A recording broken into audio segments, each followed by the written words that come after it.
This is her last project with us. We're letting her go. The words hit me like a physical blow. My hands froze on the presentation clicker as 30 pairs of eyes turned to stare. Bryce, my VP of only 4 months, had just announced my termination in the middle of my presentation to our biggest client. I stood paralyzed under the harsh lighting of Gavin Winter's private dining room. My career's execution, served between the entree and dessert courses. Please continue, Lynette. Bryce's smile never reached his eyes. Let's not waste Mr. Winter's time. Somehow, my body moved on autopilot. My voice remained steady as I explained how the new acquisition strategy had increased profit margins by 43%. The numbers were impeccable, the strategy flawless. 5 years of dedication to this account had just been rewarded with public humiliation. When I finished, applause filled the room. Awkward, pitying applause. Gavin Winter, worth billions yet wearing an off-the-rack suit, hadn't taken his eyes off me since Bryce's announcement. As waitstaff cleared dessert plates, he leaned toward me. Could I speak with you outside for a moment? In the soft evening air, away from the restaurant's hushed whispers, Gavin studied me carefully. That was supremely unprofessional and oddly timed, considering your strategy just saved my company millions. Thank you for acknowledging that, Mr. Winter. What actually happened in there? I explained how things had deteriorated after Bryce's promotion, how he'd asked me to adjust the quarterly projections for the board, how I'd refused. Numbers tell truth or lies, Mr. Winter, I said. I chose truth. He nodded slowly. I appreciate people who stand by their principles. How would you like to apply those principles more broadly? Gavin wasn't offering me a job. Instead, he explained he chaired the Trellis Foundation, which funded fellowships for industry-changing research. We provide resources for people to transform broken systems, he said.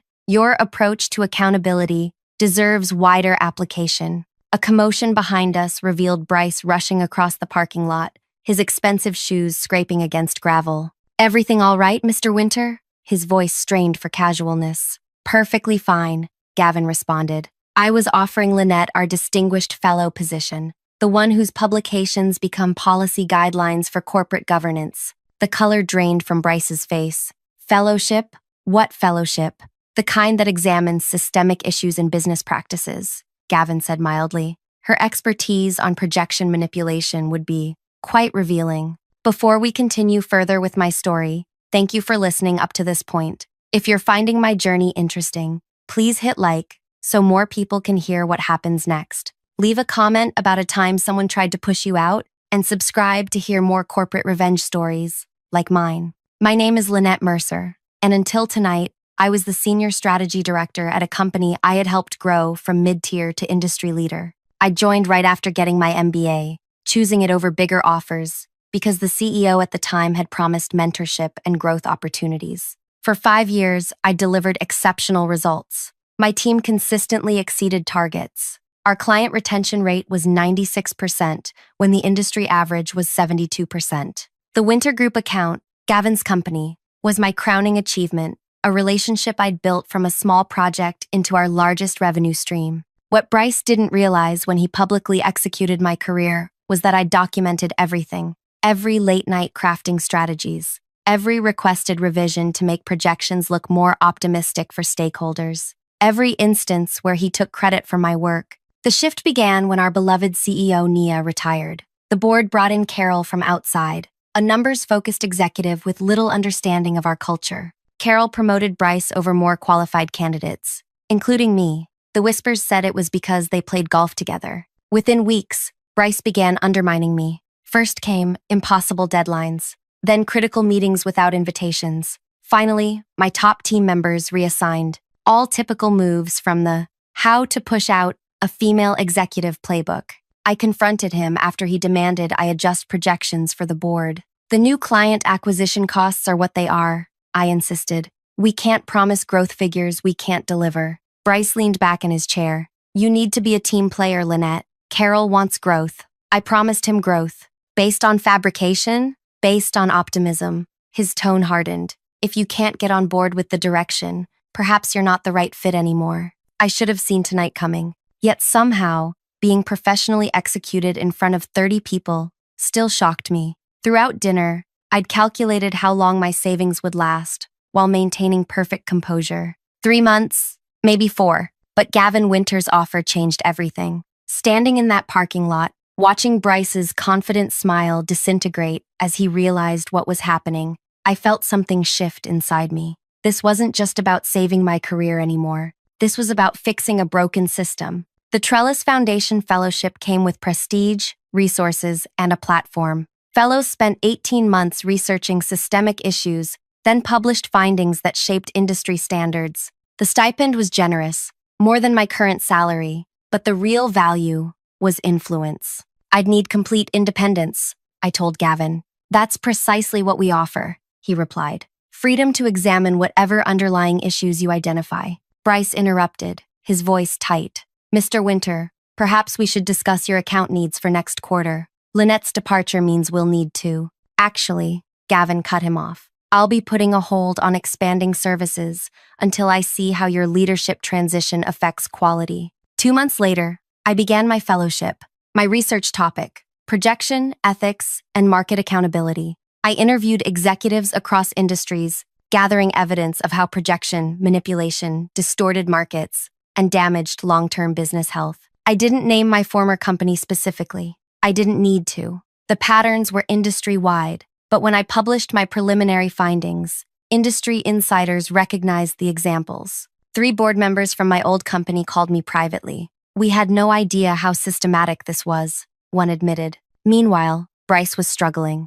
Without my strategies, the Winter account faltered. Gavin had quietly withdrawn 60% of their business, citing methodology concerns. 6 months into my fellowship, I received an unexpected visitor at my new office. Carol, Bryce's champion and my former CEO, requested a meeting. You've created quite a stir, he said, settling uncomfortably in the visitor's chair. Research often does. Your paper on projection ethics has some board members asking difficult questions. I kept my expression neutral. Good questions lead to better governance. Carol leaned forward. Look, mistakes were made. We both know Bryce crossed lines. What would it take to bring you back? Name your price. The offer was everything I'd once wanted. Leadership position, compensation increase, board seat, but I'd glimpsed something bigger than my career at one company. I'm not interested in coming back, I said calmly. I'm interested in changing how the whole industry operates. His expression darkened. That sounds like a threat. It's a promise, I corrected. Transparency and accountability aren't optional anymore. After he left, I sat alone in my office, trembling. The old Lynette would have taken the offer. The new Lynette saw a different path forward. What Carol didn't understand was that I wasn't pursuing revenge against one man or one company. I was dismantling the system that enabled them. My fellowship report was approaching completion, and its recommendations would soon become part of regulatory frameworks. Companies would be required to implement new transparency measures in their projection practices. But the true test was still to come. I'd been invited to speak at the Industry Leadership Summit, the annual gathering where Bryce would inevitably be present, where I would finally come face to face with the man who thought he'd destroyed my career. What he didn't know was that I'd spent a year preparing for this moment, not just my presentation, but something that would change everything. 3 days before the summit, I received an anonymous message. Bryce knows you're speaking. He's planning something to discredit you. The game was entering its final phase. But after months of research, I had gathered my own arsenal, one that would make my public humiliation pale in comparison to what was coming. The Industry Leadership Summit was held at the Grand Meridian Hotel, a fitting location for what would unfold. As I entered the sprawling lobby, memories of similar events flooded back, times when I'd attended as Bryce's subordinate, standing in his shadow, while he claimed credit for my work. Today would be different. Today, I was a featured speaker. My presentation was scheduled for the 3rd day, giving me ample opportunity to observe. I watched Bryce work the room, shaking hands and slapping backs. His company's performance had declined steadily since my departure, but his networking skills remained impeccable. On the 2nd day, I attended a panel where Bryce was speaking. The moderator asked about ethical projection practices, the very topic of my research. We've always maintained the highest standards, Bryce declared, making direct eye contact with me in the audience. Some former employees might suggest otherwise for personal gain, but our record speaks for itself. Several attendees turned to look at me. I simply smiled and wrote in my notebook. After the panel, Gavin Winter approached me in the hallway. Subtle, wasn't he? Gavin remarked dryly. About as subtle as my termination announcement. Gavin's eyes twinkled. Are you nervous about tomorrow? Not nervous. Ready. Good. Because the committee added someone to your panel at the last minute. He hesitated. It's Carol. My heart rate accelerated. Both Bryce and Carol would be there, positioned to undermine me. The anonymous warning suddenly made more sense. Perfect, I said with more confidence than I felt. More visibility for what needs to be said. That evening, I received another message. Check your presentation file. It's been altered. Sure enough, when I reviewed my slides, key data points had been changed, numbers subtly modified to make my conclusions appear false. If I hadn't checked, I would have presented incorrect information, destroying my credibility. I restored the correct data and added additional security measures. Then I did something unexpected. I created a second presentation file and left it accessible on the conference system, a decoy. The next morning, I arrived early to prepare. The ballroom filled quickly. My session on transparency in corporate projections had generated significant interest after my fellowship publications. As I set up, Bryce entered with Carol. They took seats in the front row. Need any technical help? Bryce offered loudly. I know how these presentations can be troublesome. I've got it covered, I replied. But thank you for your concern. The moderator introduced the panel. When my name was announced, the applause was substantial. My research had resonated throughout the industry. Carol shifted uncomfortably in his seat. I connected my personal device rather than using the conference system, bypassing my sabotaged file. Good morning, I began. For the past 18 months, I've been researching how projection manipulation affects market integrity. Today, I'll share not just findings, but solutions. As I progressed through my presentation, I noticed Bryce's confused expression. He'd expected me to use the tampered file. His planned moment of triumph, when I would present incorrect data and he would call it out, wasn't materializing. During the Q&A session, Carol raised his hand. Miss Mercer, your research suggests widespread manipulation of projections. Isn't this merely a case of optimistic forecasting rather than deliberate deception? That's an excellent question, I replied. The distinction lies in intent and pattern. When adjustments consistently move in one direction despite contrary evidence, when those making the adjustments benefit directly from the deception, and when objections are silenced, that's not optimism. That's manipulation, the audience murmured. Many recognized the scenario from their own experiences. Bryce raised his hand next. Your research methodology seems flawed. You've cherry-picked examples that support your narrative while ignoring standard industry practices. I smiled. Actually, I've analyzed projections from 213 companies across 7 industries. The statistical correlations are quite clear. But I'm curious, which specific aspect of the methodology do you find problematic? He faltered, having expected to challenge my tampered data rather than my methods. The sample size seems inadequate. 213 companies is inadequate. The industry standard for similar studies is 45. I paused. But perhaps you're right that more data would be helpful. That's why I'm announcing today that the Trellis Foundation is launching an industry-wide transparency initiative. This was my surprise announcement. A program requiring participating companies to submit to projection audits in exchange for certification. Companies that passed would receive a transparency rating, visible to investors and clients. Market forces can drive ethical behavior when consumers and investors have information, I explained. This certification will provide that information. Bryce's face darkened as he realized the implications. In the current climate, companies would face pressure to participate. Refusing would raise red flags. After the presentation, attendees surrounded me with questions and congratulations. From the corner of my eye, I saw Bryce and Carol in intense conversation, repeatedly glancing my way. As the crowd thinned, Mira, my former team member, who'd been reassigned under Bryce, approached hesitantly. That was incredible, she whispered. Things have gotten worse since you left. The new projections are complete fantasy. Are you documenting the changes? I asked quietly. She nodded. Everything. But Bryce is watching us closely. Anyone connected to you is suspect. Be careful, I warned. This isn't over yet. Later that evening, I received an invitation to meet with the summit's executive committee. Walking into the meeting room, I found Gavin and 4 other industry leaders waiting. We'd like to discuss accelerating the timeline for your transparency initiative, the committee chair began. Recent events have increased urgency. Recent events? I asked. A whistleblower submitted materials this afternoon concerning projection manipulation at 3 major companies, Gavin explained, sliding a folder toward me.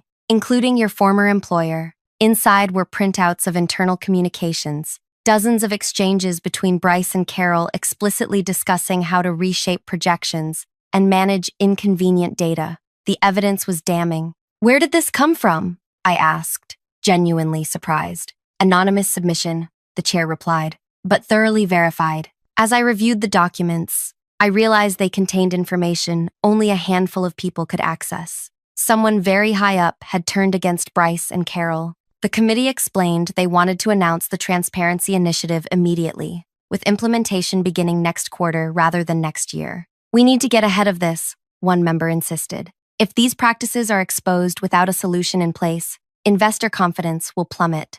I agreed to the accelerated timeline, knowing it would catch Bryce completely unprepared. As the meeting concluded, Gavin held me back. There's something else you should know, he said quietly. The board of your former company is meeting tomorrow morning. Emergency session. My pulse quickened. Because of the whistleblower materials, among other things, their largest client just announced they're reviewing all service contracts.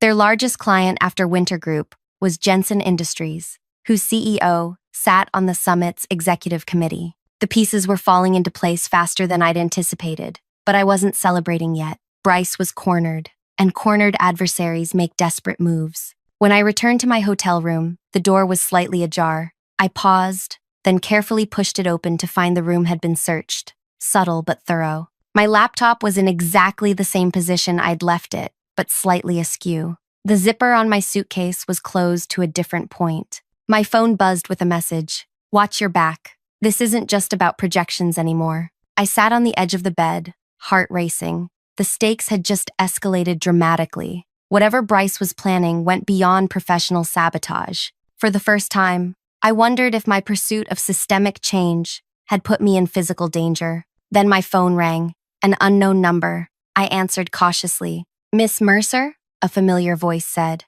This is Patricia Voss, chairperson of your former company's board. I believe we need to talk.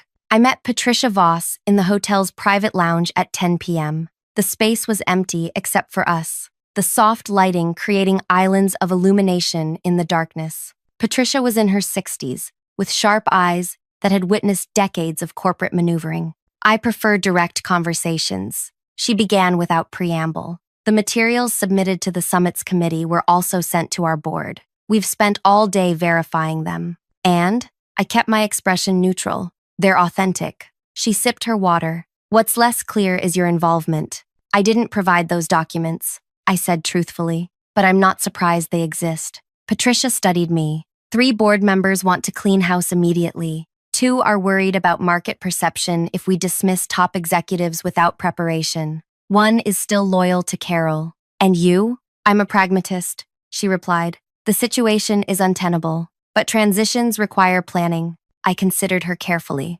Patricia hadn't risen to board chairperson without political savvy. This wasn't just information sharing, it was negotiation. What are you proposing? Help us manage this transition. Join a special oversight committee for 3 months. Once new leadership is established, you'd return to your foundation work with our full cooperation in your transparency initiative. The offer was unexpected. I'd never planned on returning, even temporarily. Why me? Because despite everything, you still care about the company, because you understand the operations better than anyone on the board, and because this gives you something you want without destruction. Patricia watched me process her offer. Whatever happens with Bryce and Carol, the company employs thousands of people who had nothing to do with their choices. She was right. My former teammates, people like Mira, would suffer if the company imploded. Revenge against Bryce shouldn't punish innocent bystanders. I'll consider it, I said finally. But I need assurances about the board's commitment to actual change. Patricia nodded. There will be a formal vote tomorrow morning. I expect a clean sweep of current leadership by afternoon. As she stood to leave, she hesitated. Be careful tonight, Lynette. Cornered people make desperate choices. I returned to my room with heightened awareness, arranging chairs against doors and sleeping fitfully. Morning brought news rippling through the summit. Patricia had called an emergency press conference for 2 p.m. At breakfast, Gavin joined me. "Sleep well?" he asked, noting the shadows under my eyes. "Well enough. Have you heard what Patricia is planning?" "Only rumors. But Carol and Bryce seem agitated." He nodded toward the buffet line, where both men stood in tense conversation. As I prepared for the day's sessions, I received another anonymous message. "Meeting. Storage room behind ballroom C, 12:30. Critical information." I hesitated, suspicious of the timing. The press conference was at 2 p.m. This could be legitimate or a trap. I decided to take precautions. I forwarded the message to Gavin with a note. "If you don't hear from me by 12:45, check here." At 12:25, I approached the storage room cautiously. The service corridor was deserted. Most attendees were at lunch. I pressed my ear against the door but heard nothing. When I carefully pushed it open, I found not an ambush, but Mira, looking terrified. "Thank goodness," she exhaled. "I wasn't sure you'd come." "You sent the messages?" She nodded. "From burner accounts. Bryce monitors our communications." "What's happening?" "They're destroying everything." Her voice trembled. "After your presentation, Bryce and Carol ordered IT to purge servers. They're claiming system maintenance, but they're erasing projection history." This explained their agitation. They were eliminating evidence before the board meeting. "That won't save them," I assured her. "The whistleblower materials are already with the board." "But there's more," she insisted. "When I was reassigned, I learned they've been doing this for years. Carol built a client billing algorithm that automatically inflates hours by 15%. The system is designed to leave no trace in audits." This was far beyond projection manipulation. It was systematic fraud. "Can you prove it?" She handed me a thumb drive. Original code and implementation dates, plus transfer records showing developer payoffs for silence. As I took the drive, the door swung open. Bryce stood there, face twisted with rage. "I knew you'd be behind this." He snarled at me, then turned to Mira. "You're finished. Both of you." Mira stepped backward. "The board already has everything." "The board follows Carol," Bryce countered. "Always has, always will. Your evidence will disappear, just like you did." Before I could process what that meant, he lunged forward. I sidestepped, but Mira wasn't quick enough. He grabbed her arm, twisting until she cried out. "Let her go," I demanded, looking for anything to use as defense. "Or what?" he sneered. "You'll tell the board? The same board that let me fire you? The same board that—" The door crashed open again. Gavin Winter stood there with 2 security officers. "I believe that's enough, Mr. Harmon." Gavin's voice was ice. "Release her. Now." Bryce maintained his grip for one defiant moment before security advanced. He shoved Mira away and straightened his jacket. "This isn't what it looks like," he attempted. "These former employees were stealing proprietary information." "Curious," Gavin replied. "Since we have the last 3 minutes recorded." He held up his phone, the screen showing video of Bryce's threats. The 12:45 check-in I'd arranged with Gavin had prompted him to investigate when I didn't respond. Within minutes, Summit Security had escorted Bryce from the premises. Mira was being treated for bruises by medical staff. And I was sitting with Gavin, Patricia, and the Summit's executive committee, explaining what we'd discovered. "This changes everything," Patricia said after examining the contents of Mira's drive. "Projection manipulation was concerning. Systematic client fraud is criminal." At 2 p.m., Patricia's press conference began. I stood in the back, watching as she announced the immediate termination of Bryce and Carol, pending criminal investigation. And then she said something unexpected. "The board has unanimously appointed Lynette Mercer as interim chief operations officer to lead our reform efforts. Her expertise in ethical business practices and intimate knowledge of our operations make her uniquely qualified to guide us through this transition." Cameras turned, searching for me. Gavin nudged me forward. "This wasn't our agreement," I whispered to Patricia as I approached the podium. "Plans evolve," she murmured. The board vote was unanimous. As I faced the press, the full circle of events struck me. 18 months ago, I had been publicly humiliated and dismissed. Now I stood as the appointed savior of the very company that had discarded me. I addressed the reporters with measured confidence, outlining immediate transparency measures and investigation protocols. As questions flew, I noticed Carol slip into the back of the room,